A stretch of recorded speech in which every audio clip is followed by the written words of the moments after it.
So the Americans were going to be asleep at the wheel. So we cut a deal with China.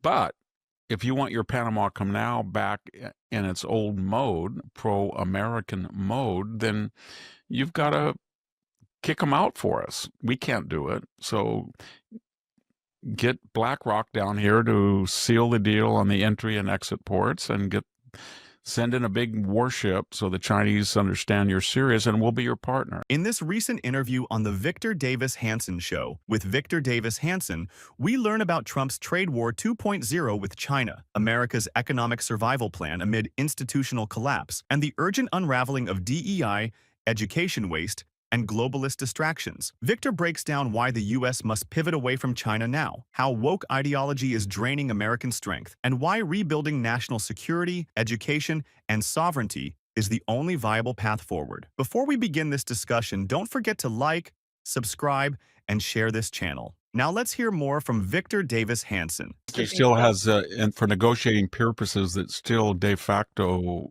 10% on everybody, and that's going to be negotiated, collected at the end if they can't reach an agreement. Sort of Damocles. So everybody went crazy. The stock market had historic losses, 10, 12%, and then it had the largest gain on Wednesday, April 9th, since 2008, 17 years. Yeah. And today, as I'm speaking, I don't know what it is, but it has gone gyrated as people are trying to figure out what the trade situation is. Everybody, if you look at the left-wing media, it says Donald Trump pivots, Donald Trump folds, Donald Trump collapses, concedes. If you look at the conservative media, Donald Trump pivots, or Donald Trump's art of the deal. Somewhere in between, I suppose, but is what he was doing. But Donald Trump doesn't sit down and he writes out steps 1 to 10 because he's not going to be shackled by that. He says, I'm going to notify all these trade cheaters that are running up, helping $1 trillion in trade deficits, especially China, which is responsible for 40% of it, 35 to 40%. And we'll see how it goes. We'll look at the market, we'll see this, and then he did that. And he thought that because they all shrieked to high heaven and they all threatened him with reciprocal tariffs, the market might hold off a little bit and see what he was going to do. But the market went crazy at that news. And then he tried to get the message out during that on Monday, tried to get the message out. And, you know, the worst day was Friday, but he tried to get the message out that he was negotiating. And 70 of these countries wanted to cut a deal. And they were under threat of a 10% tariff, but they were negotiating. And the market, everybody went crazy. And then step 3 is he said, they don't have anything in common with China. There were people crazy said they're going to have a new bloc, China, Japan. Remember we talked about, I said, that's not going to happen. So where we are right now is he's got 70 countries that know they have been raising inordinate tariffs.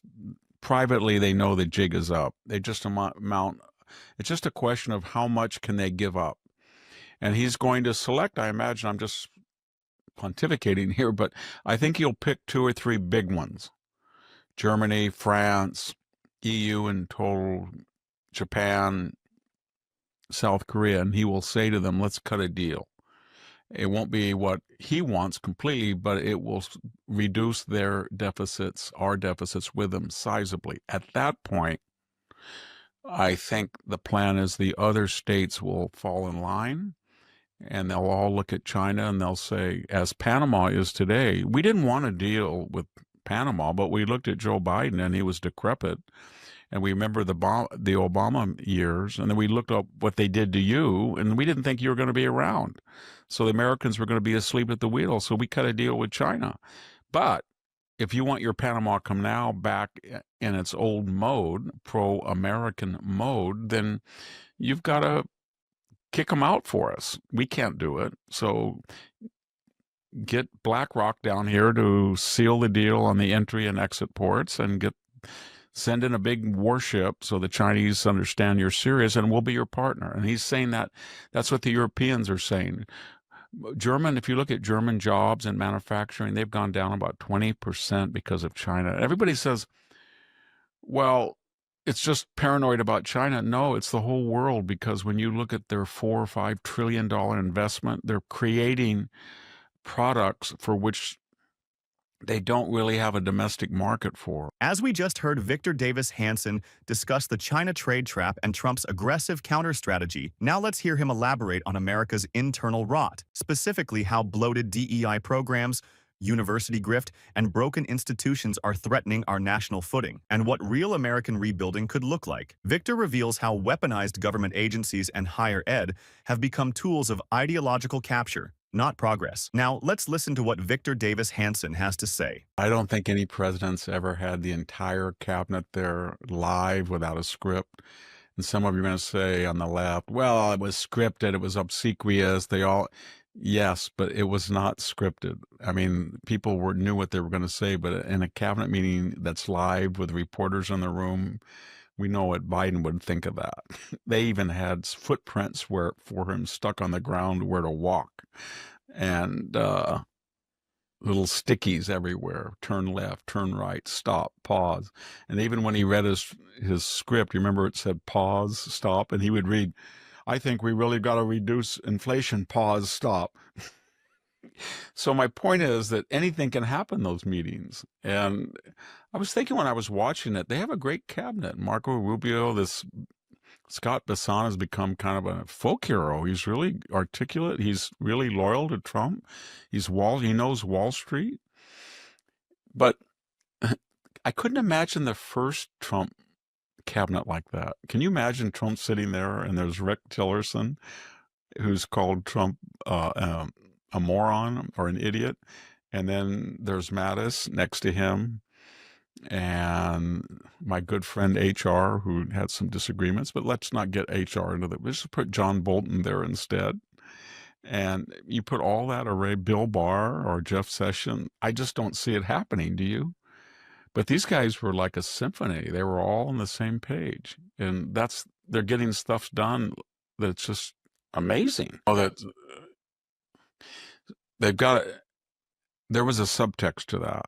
Who wasn't there? I know there were senior advisors, but they did not have Peter Navarro there. Because Peter Navarro has been going on television and freelancing. And when the markets were gyrating radically and he was on television, especially with Laura Ingraham, looked kind of surprised, like, what are you saying? Because he was saying things like, well, we're not going to cut a deal. They cheat. Well, yeah, they do. They manipulate their currencies. They have excise taxes. They have phony health concerns. But the markets are going crazy, and all they want to hear is that you're going to cut a deal and have reciprocal tariffs. And you've just said that's not enough. So this is going to go on forever. And the bond market is so that he wasn't there, is what I'm saying. And he plays a valuable role, but Basant is a much smoother operator. And then I can get onto my other rant of the Wall Street Journal. First shall be last, and the alpha shall be the omega, and the omega should be the alpha. And so they were discredited unfairly. They were trashed.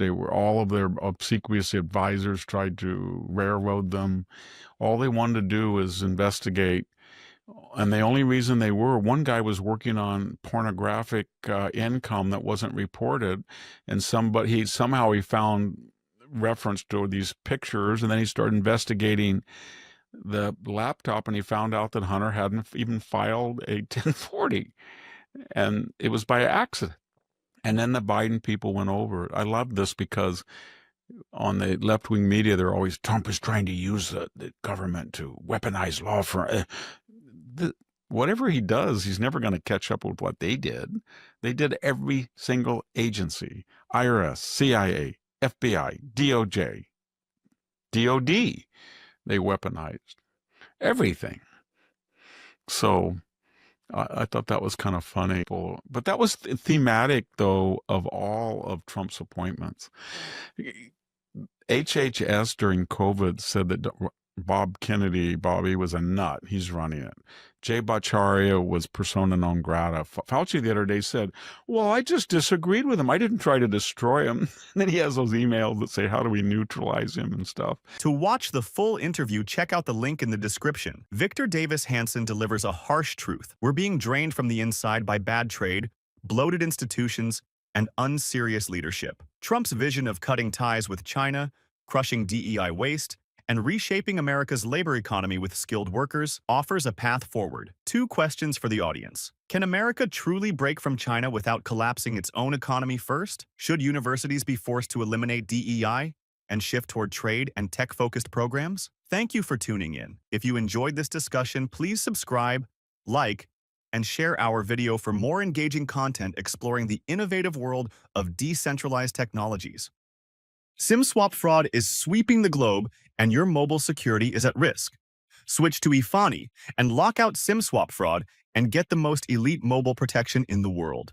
Ifani guarantees 100% protection from SIM swaps, backed by a $5 million insurance policy. Stay secure with reliable coverage, free international roaming, and unlimited data. Trust Ifani to keep your communications and assets secure.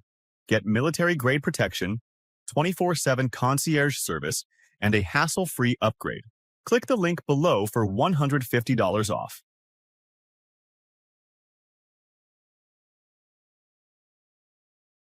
Thanks for watching. Help support this channel and receive exclusive offers from one of our partners located in the description. We'll see you on the next one.